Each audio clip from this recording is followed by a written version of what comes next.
Once the city used to pulse with energy. Dirty and dangerous. Released by Electronic But alive Arts and in North wonderful. America on November 11, 2008, Mirror's Edge puts you in a first-person perspective of protagonist Faith, a runner that goes on missions for the oppressed. Care. And accepted them. They chose a comfortable life. Some didn't. The setting is in a futuristic world where everything is monitored and things are always kept in Most check. didn't realize. As Faith mentioned in the opening sequence, this world used to be chaotic but lively, and now it's different. Let's see how different it is. You see the flow. Rooftops become. Mirror's Edge at the time was unlike any game released before it. It's a first-person game, but it hardly has any shooting involved. There's a lot of action, but it comes from its take on parkour, an activity where people freely roam from rooftops to rooftops. Not only that, but you will also be wall jumping, gliding down rails, and swinging from poles to poles. Watch it, Faith. The Blues have a chopper incoming. There's a lot to do and many things to explore in this perfect city. You are Faith, and through your journey you find out that your sister, employed as a police officer, is framed for murder. You don't recognize him? Should I? It's Robert.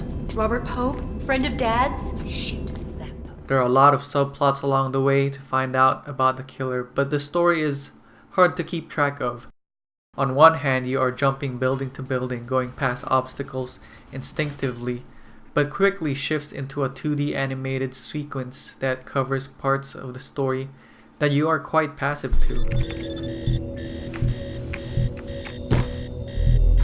Hey, Merc, you off? just get on comms and track me. When they are trying to tell you the story during gameplay, you better have subtitles on.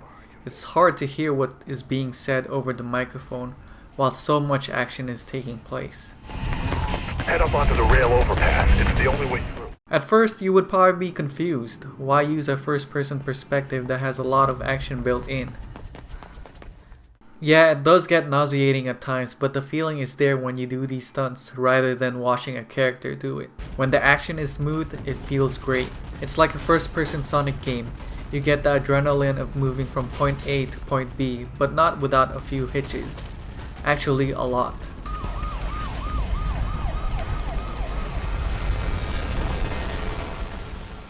The combat is very mediocre as well as the shooting mechanic for this game.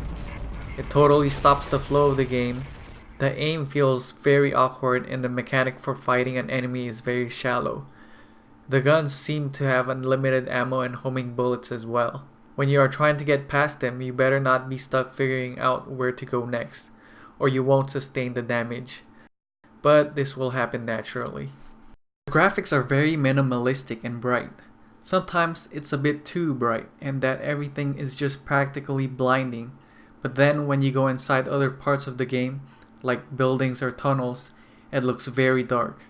You will have to set an adjustment to the contrast or brightness setting when traversing around specific areas, or else you will fall to your death without even knowing about it.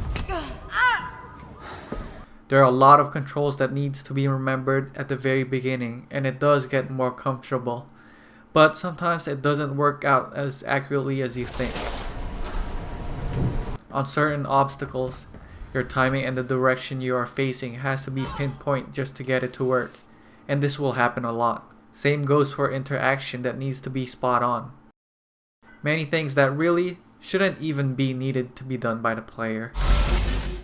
Mirror's Edge was a new idea for its time, but it is equal part fun and frustrating. Feels like different mechanics for a game put together. Sometimes the frustration will just get to you. It has a nice look to it, but it's far too bright.